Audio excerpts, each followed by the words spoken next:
సేవా జోహార్. నా పేరు నాగరాజు, సోషల్ యాక్టివిస్ట్.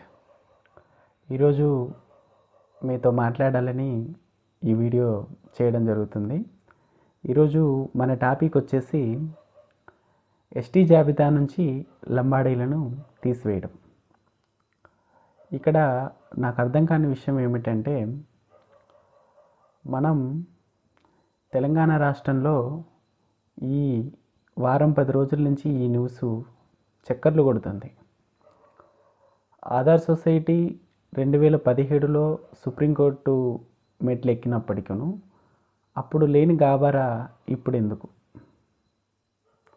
కొత్తగా ఆ కేసులో తెల్లం వెంకట్రావు, సోయం బాబురావు ఇద్దరు పిటిషన్లు దాఖలు చేసినందుక.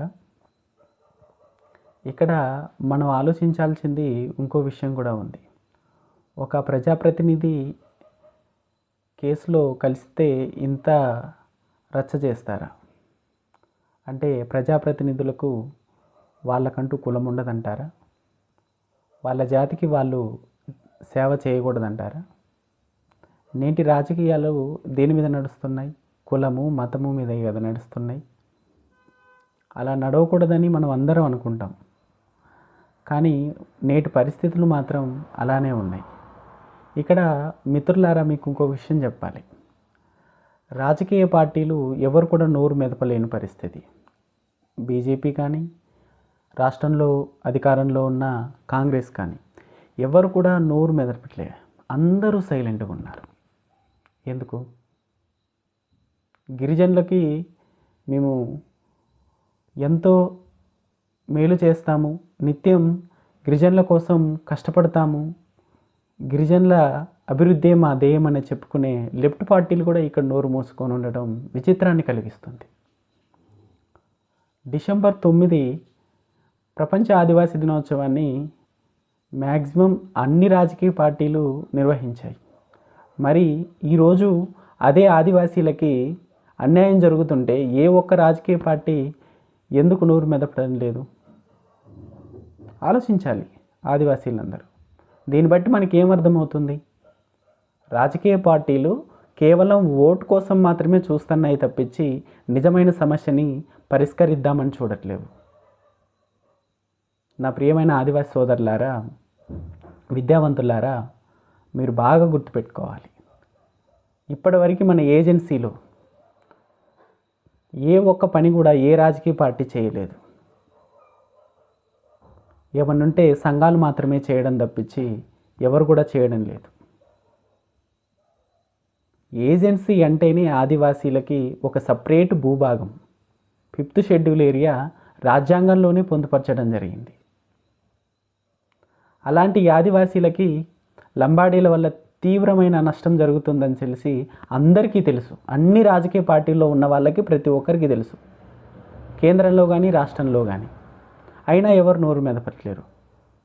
అంటే దాదాపు ఈరోజు తెలంగాణలో 40 లక్షలకు పైగా ఉన్న లంబాడీ సోదరుల ఓట్లు పోతాయని చెప్పేసి వీళ్ళందరూ కూడా సైలెంట్గా ఉంటున్నారు. అంటే నిజమనేది చనిపోయినా పర్వాలేదు ఈ రాజకీయ పార్టీలకి, కానీ అబద్ధాన్ని వీళ్ళు బతికించాలని చూస్తున్నారు. నేను ఎందుకు ఈ విషయం మాట్లాడుతున్నానంటే, బీసీలకు రిజర్వేషన్ అనే విషయంలో తమ తమ వైఖరి ఏమిటి అనేది రాజకీయ పార్టీలు కుండబద్దలు కొట్టాయి. 42% రిజర్వేషన్ ఇవ్వాలని చెప్పి ఈ మధ్య కాలంలోనే అసెంబ్లీలో తీర్మానం కూడా చేసి కేంద్రానికి పంపించిన సందర్భం ఇది. బీసీల విషయంలో, ఎస్సీ విషయంలో వర్గీకరణ గురించి ఏంటని కూడా రాజకీయ పార్టీలు తమ వైఖరిని బయటపెట్టాయి. అసలు మనకి సంబంధం లేనటువంటి మార్వాడి విషయంలో కూడా రాజకీయ పార్టీలు తమ తమ ఆలోచనలు ఏంటి అనేసి బయటపెట్టడం జరిగింది. మరి ఇదే నేల మీద పుట్టి ఈ దేశ పౌరులైన మన మూలవాసులమైన మన ఆదివాసుల గురించి మాత్రం ఏ ఒక్క రాజకీయ పార్టీ కూడా పట్టించుకోవట్లేదు, తమ వైఖరి ఏంటనేది తెలియచేయట్లేదు. అంటే వీళ్ళు న్యాయం వైపు ఉంటారని మనం నమ్మమంటారా? ఈ రాజకీయ పార్టీలు మనం నమ్మమంటారా? అన్ని పార్టీల్లో ఉన్న ఆదివాసీలు ఇది గమనించాలి. అరే భయ్, మనకంటూ 5th షెడ్యూల్ ఏరియాలో మన హక్కులకంటూ ఉండంగా ఎందుకు మనం ఈ రాజకీయ పార్టీలను నమ్మాలి? అన్ని ఆధారాలతో మనం ఈరోజు సుప్రీంకోర్టుకి వెళ్ళి చదువు సరిగా లేనటువంటి మనము, అన్ని రంగాల్లో వెనుకబడి ఉన్నటువంటి మనము ఈ దేశ చట్టాల మీద గౌరవంగా ఒక న్యాయ పోరాటం చేద్దామన్న ఉద్దేశంతో సుప్రీంకోర్టులు మెట్టెక్కితే కనీసం చేదోడు వాదోడు కూడా ఏ పార్టీ కూడా నిలవలేని పరిస్థితి. ఓట్ల కోసమే చూస్తున్నాయి తప్పించి మన బాధ ఎవ్వరు కూడా పట్టించుకోవట్లేదు. ఆదివాసీల కోసం మేము ఎంతో చేస్తున్నామని చెప్పుకున్న లెఫ్ట్ పార్టీలు కూడా ఈరోజు సైలెంట్గా ఉన్నారు. ఏంటి దీని అర్థం ఏంటి?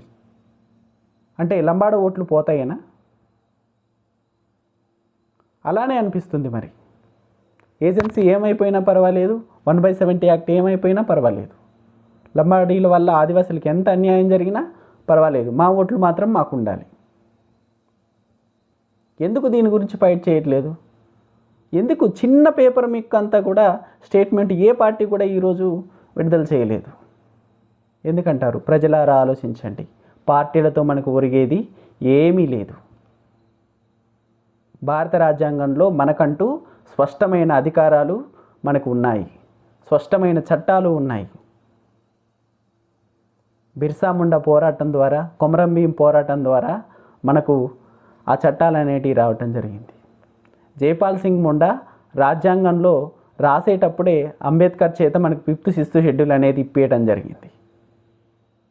ఈ దేశంలో ఏ వర్గానికి కూడా అటువంటి అవకాశం లేదు, కేవలం ఆదివాసులకు మాత్రమే ఉంది. అటువంటి ఆయుధాలని మనం వాడుకోవట్లేదు. ఇక మన నేతలపై లంబాడి వాళ్ళు రాళ్ళు రువ్వడం, మేము ఇంతమంది ఉన్నాం కాబట్టి ఏ రాజకీయ పార్టీనైనా మేమే శాసిస్తాము, తెలంగాణలో రాజ్యానికి రావాలి అంటే, రాష్ట్రంలో అధికారాన్ని చేపట్టాలి అంటే ఖచ్చితంగా మా సపోర్ట్ కావాలి అని చెప్పి వాళ్ళు బహిరంగానే ప్రకటిస్తున్నారు. వాళ్ళు చేరినప్పుడు వాళ్ళ జనాభా ఎంత, ఈరోజు వాళ్ళున్న జనాభా ఎంత, మిగతా సమాజం కూడా గమనించాల్సిన విషయం. గో బ్యాక్ మార్వాడి అంటున్నారు, స్వాగతించాల్సిన విషయమే, కాదంటలేదు. వాళ్ళు మన కల్చర్ని ఫాలో అవ్వనందుకు, మన మీద దాడి చేస్తున్నందుకు గో బ్యాక్ అంటున్నాం. మరి లంబాడ వాళ్ళు కూడా ఇతర రాష్ట్రాల నుంచి వచ్చి మన తెలంగాణ సంపదను దోచుకుంటున్నారు, ముఖ్యంగా మా ఎస్టీ రిజర్వేషన్ని. మరి వీళ్ళని అనకూడదా? నిధులు, నియామకాలు, నీళ్లు ఆంధ్ర వాళ్ళు వచ్చి నాశనం చేస్తున్నారు, మనకు అన్యాయం జరుగుతుందని చెప్పేసి వాళ్ళని మనం ఉరికిచ్చి ఈరోజు రాష్ట్రం సాధించుకున్న సందర్భం. మళ్ళీ వాళ్ళు పరాయి వాళ్ళు అయినప్పుడు మరి లంబాడి వాళ్ళు కాదంటారా? మిగతా వర్గాలు కూడా ఇది గమనించాలి. మీతో సఖ్యంగా ఆదివాసీలే ఉన్నారు లంబాడ వాళ్ళకంటే, ఇది మీరు గమనించాల్సినటువంటి విషయం. మిత్రులారా, ఈరోజు 9వ తారీఖు మన వాదనలు అనేది జరగబోతున్నాయి. సుప్రీంకోర్టులో కేంద్ర ప్రభుత్వాలను, రాష్ట్ర ప్రభుత్వాలను అఫిడవిట్ దాఖలు చేయమన్నారు. ఎలా పంపిస్తారు వాళ్ళు? మిత్రులారా, ఆలోచించాలి. నిజాన్ని నిజంగానే పంపిస్తారా, అబద్ధాలను చేర్చి పంపిస్తారా? చూడాలి. ఈ రేవంత్ సర్కార్ ఏం చేస్తుందో, ఈ కాంగ్రెస్ ప్రభుత్వం ఏం చేస్తుందో చూడాలి. గతంలో కేసీఆర్ ప్రభుత్వం ఏం తక్కువ కాదండి. కేసీఆర్ ప్రభుత్వం కూడా అసెంబ్లీలో బిల్లు పెట్టి మరీ కొన్ని కులాలను కలిపే ప్రయత్నం చేశారు, ఆమోదించారు కూడా వాటిని. అంటే ఒకవైపు ఆల్రెడీ లంబాడి వాళ్ళను వాళ్ళ వల్ల ఇబ్బంది పడుతున్నామని మొత్తుకుంటుంటే కూడా కేసీఆర్ గారు ఆ ప్రయత్నం చేశారు. ఇప్పుడు రేవంత్ వర్గం వచ్చింది. మరి ఈయనేం చేస్తాడో చూడాలి. ఉన్నది ఉన్నట్టు పంపిస్తేనే కాంగ్రెస్ పార్టీకి ఆదివాసీలు అండగా ఉంటారు. లేని పక్షంలో ఎట్టి పరిస్థితుల్లో కూడా నమ్మక ద్రోహాన్ని ఆదివాసులు ఎప్పటికీ కూడా సహించరు. ఆత్మాభిమానంతో ఉన్నాం మేము, ఎప్పటికి కూడా దాన్ని సహించేదే లేదు. మిత్రులారా, ఇక లోకల్ పార్టీ విషయాలకు వద్దాం. ఏ చిన్న విషయం జరిగినా మేము అండగా ఉంటామనే లెఫ్ట్ పార్టీలు ఈరోజు నోరు మూసుకొని కూర్చొని ఉన్నారు. అది ప్రజాపంద కావచ్చు, న్యూ డెమోక్రసీ కావచ్చు, ఇంకోటి కావచ్చు, సిపిఐ, సిపిఎం, ఎవరైనా కానీ ఏ స్టేట్మెంట్ కూడా ఇస్తలేరు. ఎందుకు ఇస్తలేరు? నిజమైన మూలవాసులకు అన్యాయం జరుగుతుంది అని చెప్పి పోరాటం చేస్తున్న వాళ్ళు కూడా ఈరోజు ముందుకు రాని పరిస్థితి.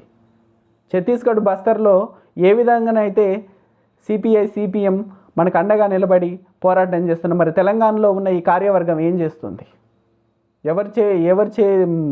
మోచేతి నీళ్ళు తాగుతున్నారంటారు.